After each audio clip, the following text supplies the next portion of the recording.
type them in the chat and I will relay them as we go along. Also, if you need a certificate of completion, please email Stacy at the end of today's presentation and she'll get that out to you. So with that, I am going to turn it over to Nikki. Hello, good afternoon. My name is Nikki LaFramboise. I am the Tribal HUD VASH case manager for Turtle Mountain Tribe, which is up here in Belcourt, North Dakota. Just going to talk a little bit about our Tribal HUD VASH program. Pretty similar to the regular HUD VASH programs. And I don't know if I can move the PowerPoint. Oh, how do I go back? Okay, there we go. So our Tribal HUD VASH program, they're pretty similar to our regular HUD VASH programs, which are, for our veterans. We have them located in Minot, Dickinson, Fargo, Williston, Grand Forks. Our tribal ones are a little different. We are located within the reservation that we serve. So Tribal HUD VASH is, VA supportive housing. We do the same. We provide rental assistance, supportive services, but our services are specific towards Native American veterans who are homeless or at risk of homelessness, living on or near the reservation. So for our Tribal HUD VASH program, ours in particular for Turtle Mountain is set that we could house not only on the reservation, but we can also go within Rolette County as far as where our veterans could choose their housing. What is Tribal HUD VASH? Kind of similar to our regular HUD VASH program. It's a partnership with, Department of Housing and Urban Development, HUD, and the Department of Veteran Affairs.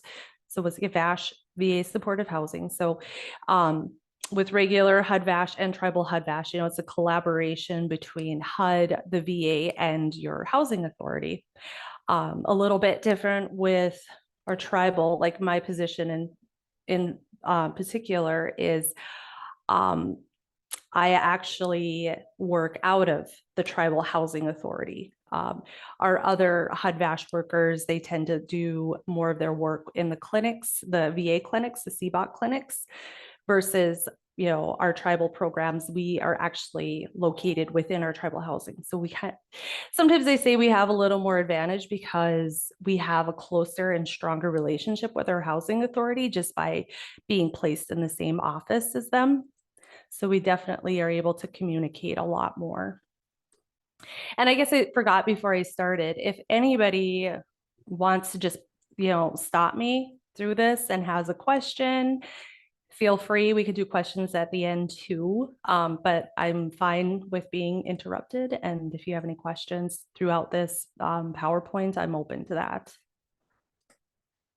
So HUD's role with this is they do provide the assistance to our tribes, our TDHE, which is tribally designated housing entities. They provide the support to the tribes and provide access to housing and mainly offer that policy direction. Our Tribal HUD VASH programs are kind of young compared to the regular HUD VASH programs. And then along with that, our VA's role, so that would be your case manager like myself. We step in, we do, address the health and case management needs of our tribal veterans. We provide access to veteran benefits. So once again, we're pretty rural located way up in Turtle Mountain, we don't have some of that access like, your Minot HUD VASH program or Grand Forks, because we're not within a VA clinic. So it's kind of another bonus that we have up here to have a VA person that, if I come across a veteran that might have never applied for VA, I'm able to do that with them up here and get that sent off to see if they're eligible. Of course, if they're like where we have our CBOC clinics, it works, a little nicer that they could walk in at any time and get that done. But it's, just a little I say advantage that we have now having someone from the VA up here that could also look into those as well, as long as, you know, and as well as our VSOs. So it supports veterans in maintaining their tenancy. That's kind of a big one that we have up here. A lot of the housing, we'll say like the county housing, well, even tribal housing is already federally subsidized housing. So here we tend to use a lot more of private landlords. And so it takes sometimes a little more work to work with our landlords and, you know, some of the things that might come up to helping our vets maintain that housing. Addressing outstanding issues. Oh, shoot, this is taken off on me. Let's see. Okay. Supports veterans in maintaining their tenancy, addressing outstanding issues. You know, a lot of times we have people that come in and they have maybe outstanding bills from the last place that they had stayed. You know, trying to clear up some of those things. Sometimes there's legal issues that veterans might have that they might need to clear up. Even though our VJO program is located in Fargo, we could still access those and get our veterans connected with them as well to maybe clear up some of the legal stuff that they might have. Like, I know some places won't accept people in housing if they have active warrants or felonies and those types of things, but we, you know, we could still get them connected with resources that could help, I guess, navigate some of those things as well. Other things too is like we have our SSVF programs, you know, it's just really being there to connect our veterans to some of the programs that could assist them in getting housing, obtaining that housing, you know, deposit assistance, maybe finding some assistance to pay up some outstanding rent they owed their previous landlord. And up here where it's very rural, sometimes people just aren't aware of what they're able to access as veterans with some of these programs. So it's good that we have this going on, and our SSVF has been pretty active up here as well in helping with some of our veterans get some of their housing issues taken care of. So, and then just overall supporting their personal goals. You know, whatever those might be, it could be just to maintain their housing, could be sobriety, it could be their mental health. I mean, whatever they decide they want to choose as their personal goals, you know, we're there to help support that and make that happen for them. So some of the things that we do is, you know, improvement with health status and social integration of veterans. For a while up here, we were just more of the social integration with our veterans. We had come up with an idea, I think it was over a winter, you know, where people tend to isolate more. You don't want to be out. And just doing like a luncheon every once in a while for veterans, just to just come and sit and have a meal. And that was with our previous veteran service officer, and just kind of, you know, help them get out and socialize a little more. It wasn't like a big, you know, production of anything. It was just pretty laid back, where it's like I was able to attend. So if there was people in question, if they were, you know, entitled to any VA benefits, like, okay, well, we can fill out forms here, you know, just whatever they might need. And if it was just to, you know, socialize was just kind of the big thing. It was nice to do that with them. And a lot of stuff too is, you know, linking them up with, you know, the VA services that are able to be offered to them up here. Our closest clinics, VA wise, are Devil's Lake and Minot for us up here. However, you know, they could still access care in the community and maybe get those referrals, you know, to be seen more local. You know, it's whatever they might need. And, you know, doing this through our home visits with them, you know, we could stop in and just kind of see like, okay, well, how are you doing? You know, do you need some you know, do you need care for this or this? And let me look into, you know, if we have that available and what we might be able to do for you. And also with that, the substance abuse and psychiatric parts, excuse me,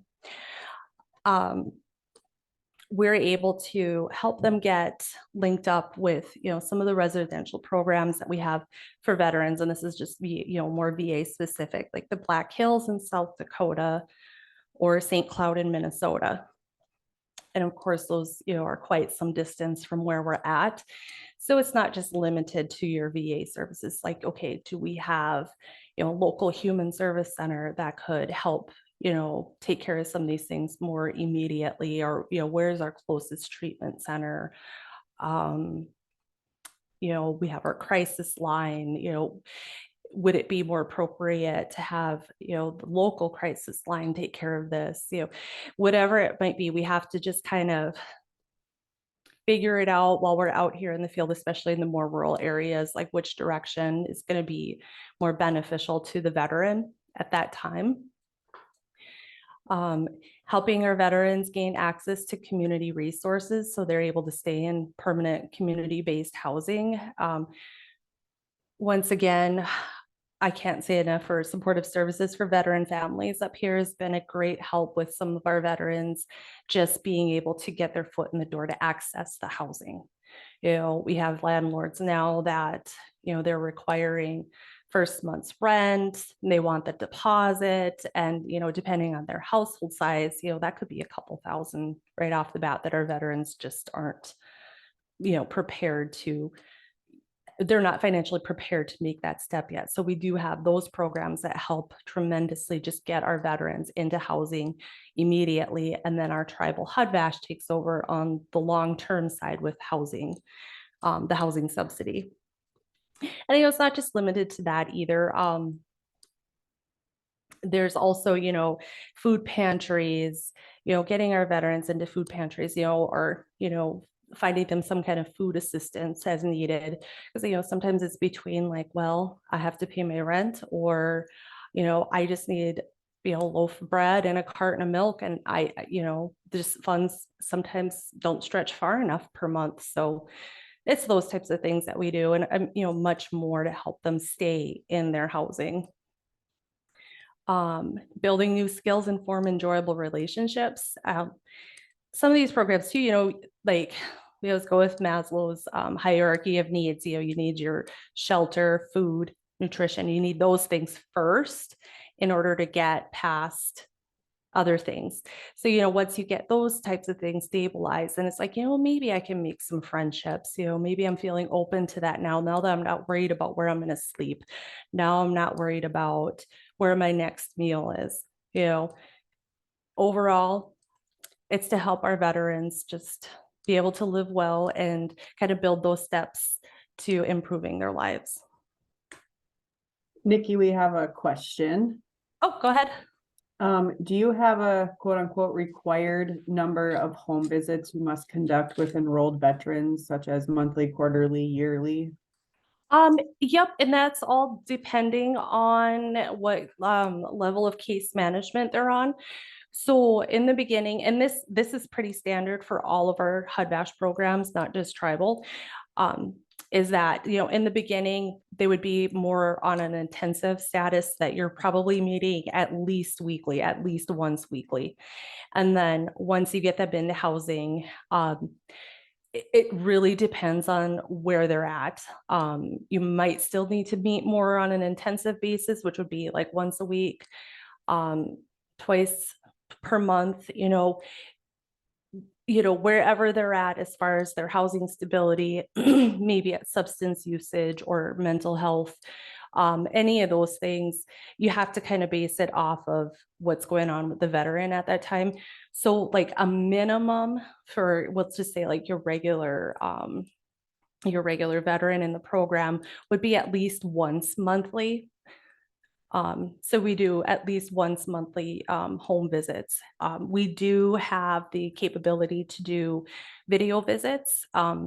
So we could do 3 of those in in place of a face-to-face home visit, but then your fourth one would have to be an in-home visit. So, and those, of course, would be determining on where your veteran's at, if that's something they're capable of doing, if they're doing well. So I don't know if that answers the question. And of course, through the programs, it can kind of graduate off the program a little bit, which in the end would be like a graduation status where they might still need the housing subsidy, but not the case management. So we do have a few that are in that status, but I would say a majority of veterans that we have on our caseload are at least on a monthly basis. So okay. I guess I will keep going if there isn't any more question. No questions right now. Okay.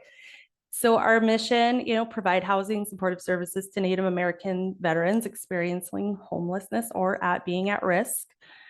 So who's eligible? Anybody who is homeless or at risk of homelessness. They must be VA healthcare eligible veteran or meet the guidelines under the expansion for other than honorable. That's what OTH stands for. And we usually have to do our checks within our eligibility system, or our local VSOs can kind of tell us like what status they are and if we can admit them. So this expansion that we've had in the last couple of years has been pretty good, because I know for my caseload alone, it's opened up housing for a few, like at least 3 veterans that I have now. So the whole definition of homelessness, I won't like read that word for word, because that's a lot. So, usually it's without a fixed or regular nighttime residence. If their residence at nighttime is sleeping in parks, outside train stations, abandoned buildings, or like campgrounds, then that would meet the definition of homelessness. If you are staying in shelters or some kind of temporary living arrangement, of course, that would qualify you under, the definition for homelessness. On this one too, it's just kind of continued. If you were living in a shelter or a place not meant for habitation, so like living outside and those types of things, and you entered, we'll say like an institution, like it could be jail, treatment, something like that, and you're exiting, you're still considered homeless. So that would qualify. I feel like I like the definition of people who will imminently lose their housing, because there's a lot more to that kind of helps us more in preventing homelessness is in this definition, I guess. And then the last one is just for youth and those types of definitions for kids. So how we typically start is, for my side, be the VA case manager, meeting with that veteran, determining their eligibility. We also have to just kind of see if they would qualify for the program. Like during COVID times, it hit everybody pretty hard, that people were without work and maybe unable to pay their bills. And I don't want to say like we've had to turn them away, but in some cases it's like, well, you'll be going back to work. It was a really difficult time in determining like who would be eligible, because this program is a more long-term a long-term program versus like just being out of work for a couple months or so. That's where we might refer to like other programs like supportive services for veteran families to maybe kind of help pick up in between those times that they might be struggling. For myself, any referrals welcome from any source. So, if you have Native veterans in your location and you're like, hey, they have that program up in Rolette County, is that something you want to consider? I mean, I'm fine with that. our housing staff, they sometimes refer people to me that they were like, hey, I know this guy. And I'm like, well, have them call me, we'll figure it out and see if that's, if they qualify. So once again, I said, like, our tribal programs, we tend to work really close with our housing authority. And we also, just like, the other HUD-VASH programs that we have, we do have someone who is designated from our tribal housing authority that does do a majority of the tribal HUD-VASH paperwork for the housing side. So once that veteran completes the documentation and with me, they also have to complete all of that packet and application per the housing policy. So it is a two-step process. And sometimes it can feel overwhelming and intense in the beginning, because there's, what we do on the VA side, and then there's all the requirements on the housing side that can feel like it's a lot. But once, I always assure my veterans, it's like, once we get past this, I'm telling you, it's like smooth sailing after this. It's like, just hang in there. And of course, they have their own policy as far as how they want their application and what needs to be submitted as well. Like one of ours that I've noticed is a little different is background checks. Like, we do background checks. And I would say that those are more applicable for if they were choosing to go into tribal housing versus tribal HUD-VASH, because we don't have that requirement for tribal HUD-VASH, but it's a part of their housing policy that they do still have to get those done before getting admitted into tribal HUD-VASH. So, Nikki, there's another question. yep, go ahead. Do you check monthly with landlords to make sure the veteran is paying their portion of the rent, or is that a responsibility of the housing authority? You know, I don't specifically, and it's not a requirement for us to do that. I guess personally is how I feel about that too, is just, like, I feel like that would be a little too much, I guess, on my side, or like overbearing. Housing authority, they would probably tell me if a landlord had called them and maybe kind of complaining that there wasn't any rent paid. I only have like a couple that are in actual tribal housing under this program. So they, of course they would notice when, they're not getting paid, and then we would have that conversation. So it's, I guess, a little different than maybe somewhere else, but I don't believe any of the other case managers regularly talk to the landlords and say like, hey, did he pay his rent?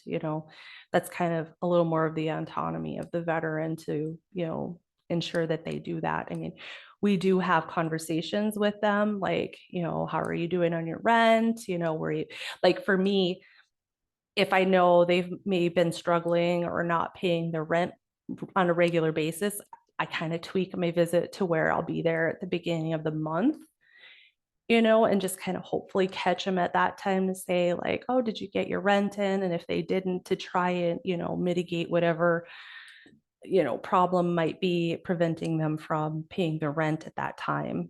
And that's where, we have to kind of determine as case managers, like that intensity level too. Like, do I need to maybe kind of check in some more and see how you're doing, and if there's any barriers as to why you're not paying your rent? But I mean, overall, I don't do any checks with the landlords specifically to see if they've paid anything on a monthly basis.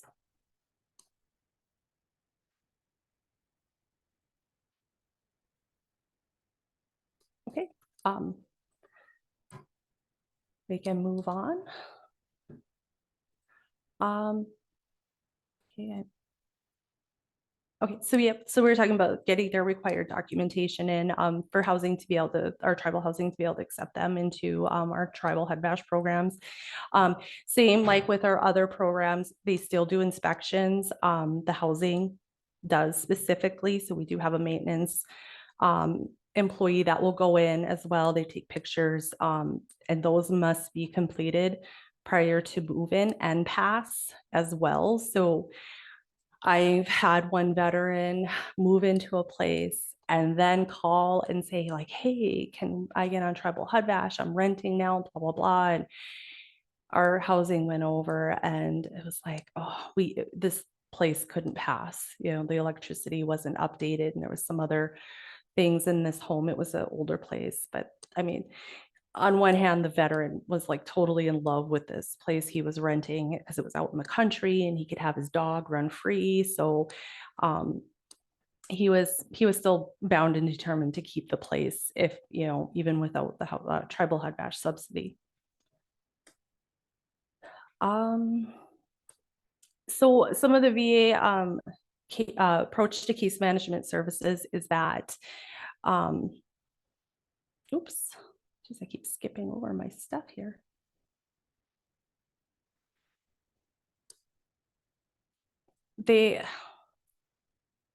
I'm sorry, I'm not very good at this here. Wonder I can't get rid of it. So we work from, you know, like a harm reduction approach. So basically with harm reduction, you know, we are not going to require them to be sober to get into housing. You know, it's kind of accepting that there's substance usage that may happen, but, you know, trying to get them into housing first and then work with that veteran to, I guess, maybe minimize their usage or try and do it in a safer way. But, you know, to say like, we're going to not accept you into housing because, you know, we heard you're a meth user, blah, blah, blah. That's, you know, that's not just going to happen. And then I kind of feel like sometimes it's still like a tough sell for landlords where it's like, okay, I'm not saying this is some free for all for someone to move in and use drugs. It's just, let's get this first step taken care of and getting them, you know, housed and food. And then let's, you know, continue to work towards, you know, self-improvements if that's the direction they want to go. And some of those things, you know, with the harm reduction, is like, okay, I understand you want to drink a case of beer, but, you know, maybe next week you can do like a half a case of beer, or, you know, maybe I know you like to, you know, smoke weed, but maybe don't drive to Walmart right before you know, smoke your weed. Can you wait or do that before, you know, things like that. And working from trauma-informed care, which is a big one, you know, understanding what our veterans might have been through and trying to work with them just for overall improvement in their lives. The one thing I could think of, like, you know, if I have a veteran that may have some pretty intense PTSD after serving in like Iraq, let's say a first floor apartment might not be good if he hears doors, like the front door up, closing and shutting and banging all night. You know, that might trigger a response in him of, you know, being in Iraq and hearing gunfire. If he's hearing a door slam, you know, that might not be the best place for this person to be. So maybe thinking of, you know, different places or ways that you can help a veteran live better without triggering anything, and just that overall awareness. The housing first, once again, it's, you know, not denying someone housing just because there may be some substance abuse, or, you know, maybe, excuse me, their mental health may not be the greatest at that time. It's like, let's get you moved in and let's, you know, take those steps to try and work towards, you know, stability in those other areas as well. And just overall having that cultural competency and understanding like what population you're working with, and, you know, maybe some of those unique things within that culture that you might have to understand to better understand your veteran you're working with. Just, you know, just having that education on that piece.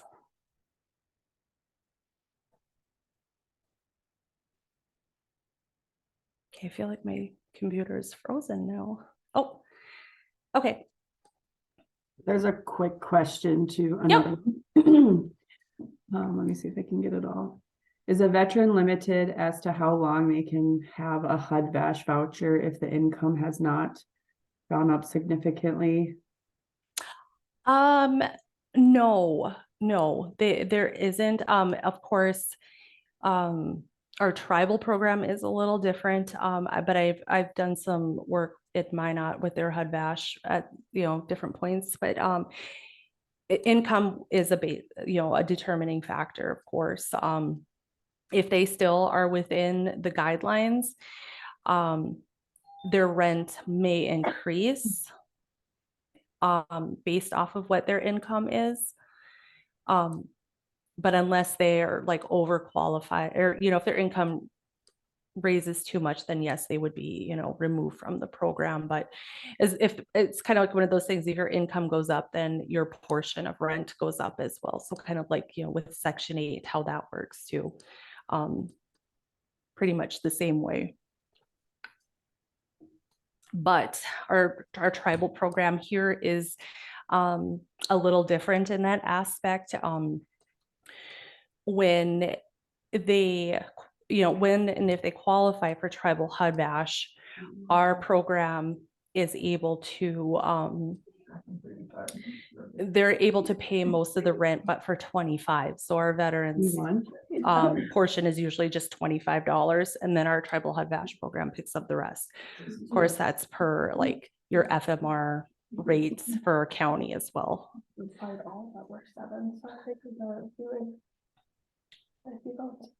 So, so some of our roles too as case manager, the outreach, the places that we go, events like this, just trying to get the word out. Physically visiting places, shelters, libraries, pantries, jails, police stations, post offices, like anywhere, you name it. And, if other people have ideas, throw them in there too, that you're like, hey, I've noticed this is a place where people that are struggling with housing or homeless like to gather. Those are always good places to go. Assessment, of course, we have to assess once again, is this person eligible for this program, but also to like their needs. Grand Forks, for example, right now, I know her HUD VASH program is at its capacity for vouchers that they're able to lease.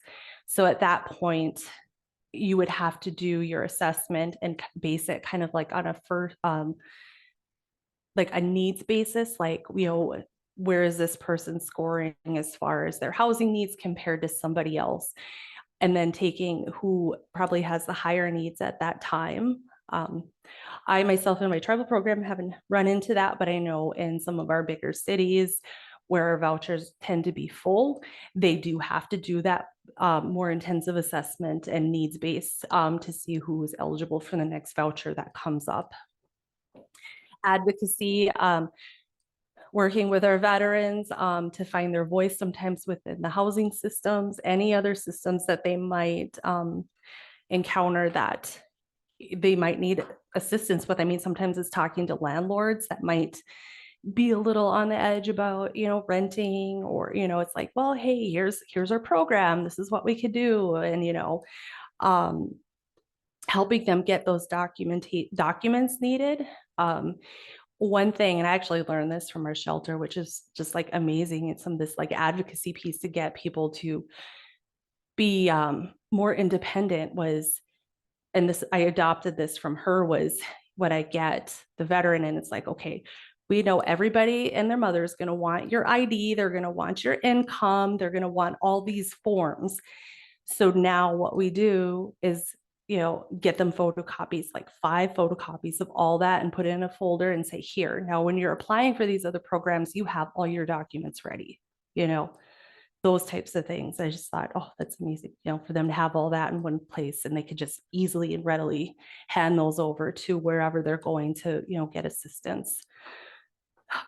Overall assistance with the housing process. Like I said, I'm more embedded with my tribal housing authority. So at times I feel like it runs a little smoother because I could just pop in the office in the afternoon and say like, hey, where are we going? Where are we at on this? What do they need? And, a little bit easier to toggle that process over here. And just taking in those referrals.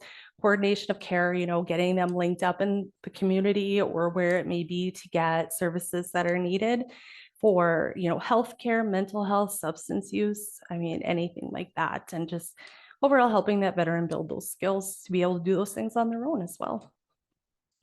So a little more specific about our tribal HUD VASH here in Turtle Mountain and just tribal HUD VASH in general.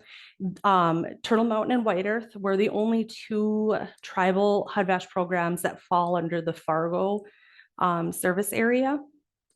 So this was kind of a pilot program back in 2016 where 26 tribes nationally have this program.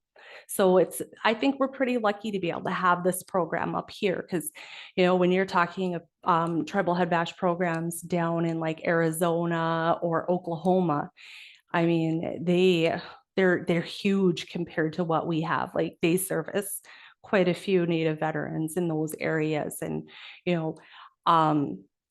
I was kind of surprised when I was just happened to look at our VSO, our veteran service officer pages.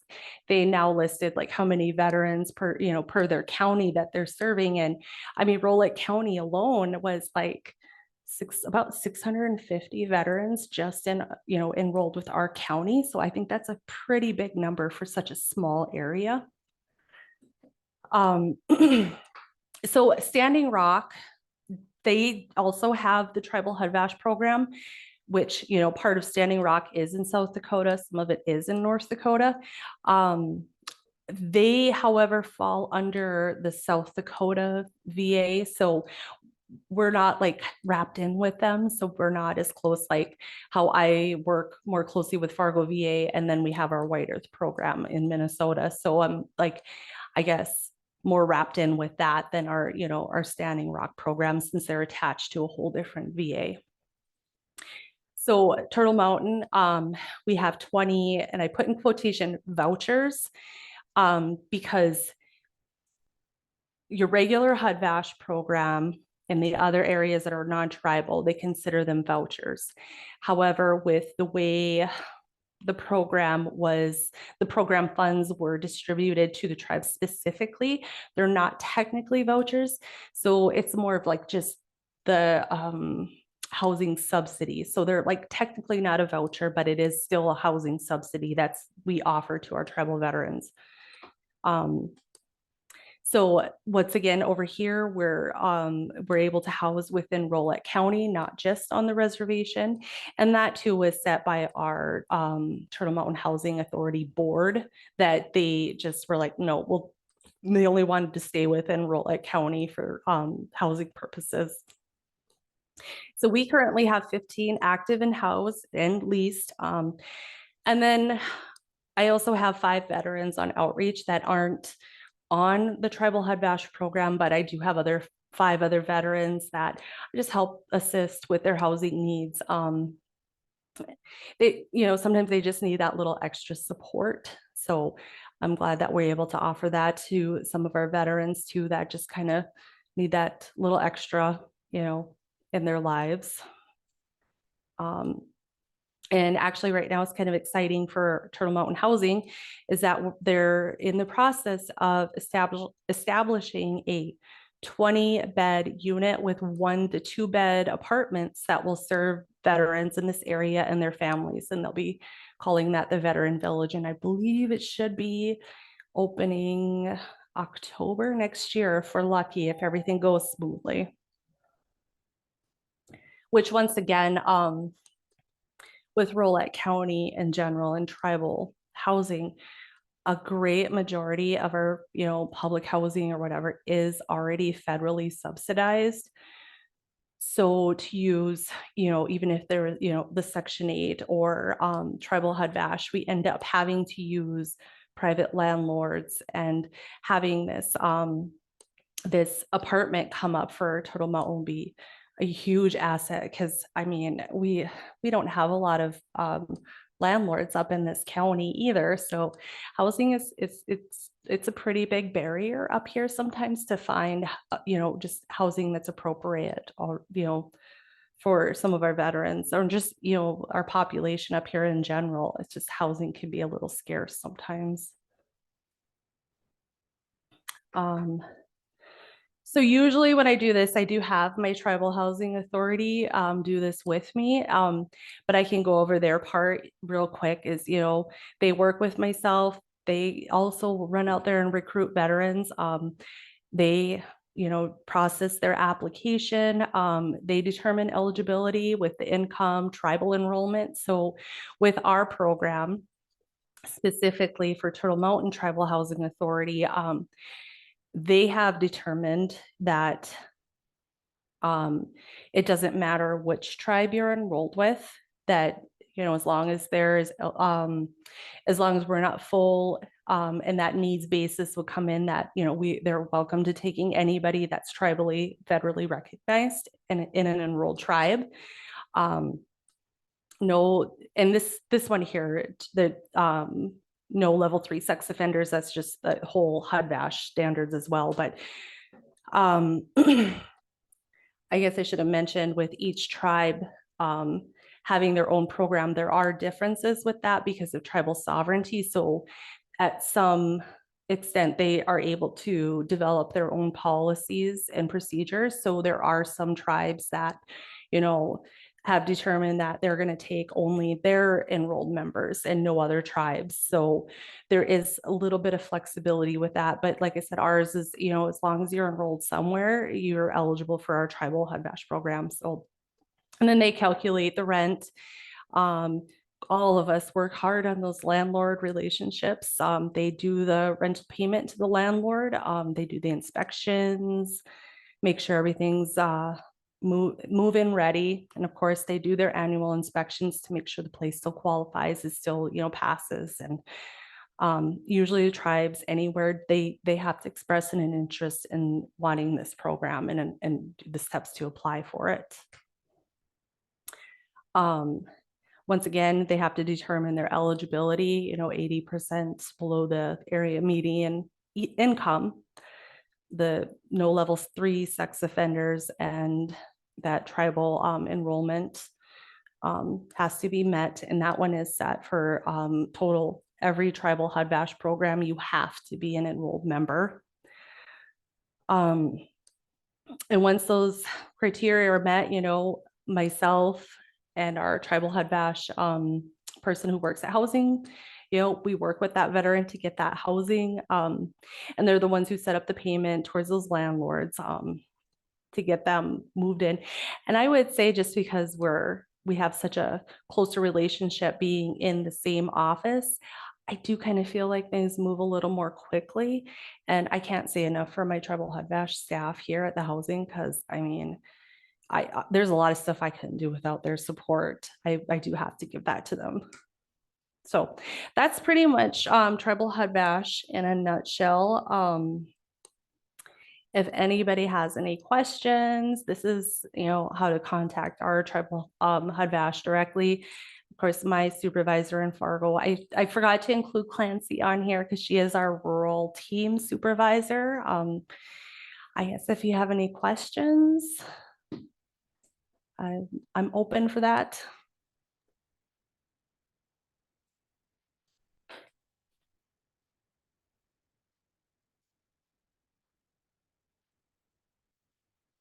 Excuse me, if anyone has any questions, please type them in the chat box. We do have a few minutes left, so we will take any more questions. And if it's just regular HUD VASH too, I can answer questions as needed for that. I would say most of our tribal HUD VASH programs do run pretty much the same. There's just little things that are different. And like I said, each tribe can set their own. Like I said, with our income, you know, when they meet income guidelines to be on the program, your other HUD VASH programs, they, you know, would determine your rent based off of that. And like that 30% or whatever.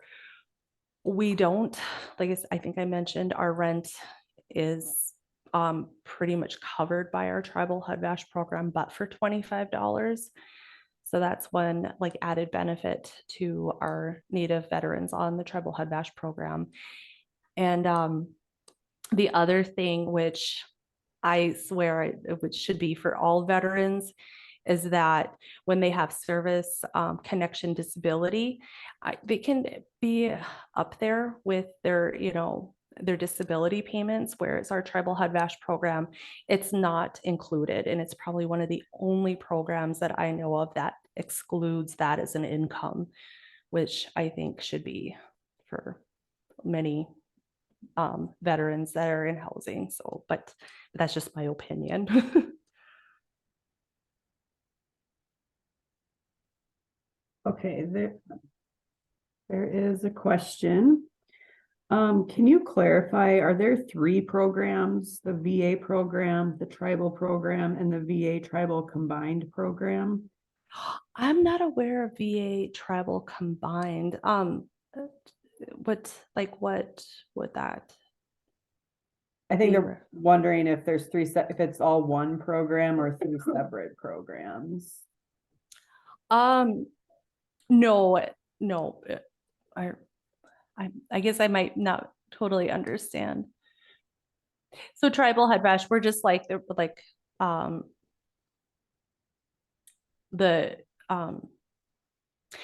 we run just like the other HUD VASH programs with your VA case manager.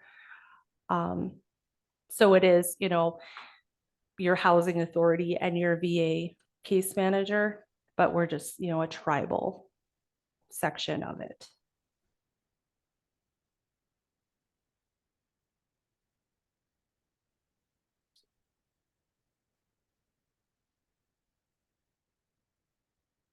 I don't know if that answers. And then could you, I'll ask the question again. Apparently there were some technology issues. Is a veteran limited as to how long they can have a HUD VASH voucher if the income has not gone up significantly? Oh, I think we did do this one. Or maybe you said my mic. Yep. No. I think what I said earlier, so like our tribal HUD VASH program, like I said, the tenants portion is always set to 25. So they're not necessarily impacted if they have an increase of income, as long as it's still within guidelines.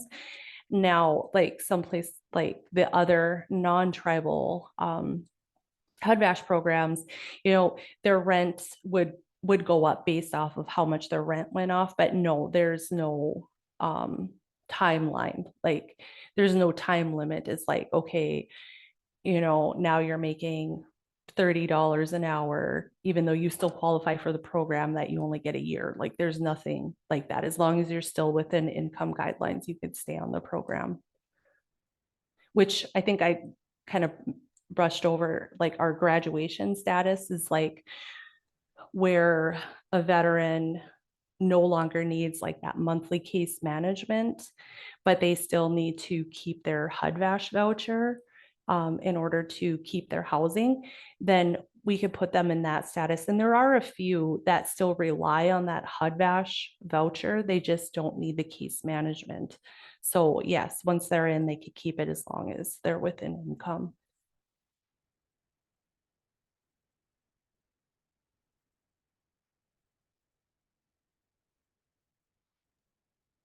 Do they get a medical deduction from income for the 25%, or is it 25% of gross income?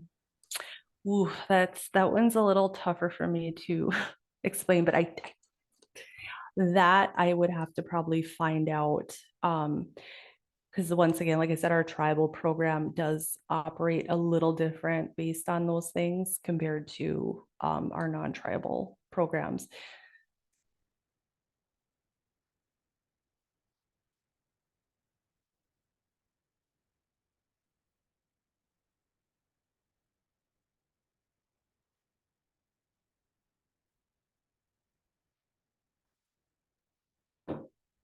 Are there any other questions?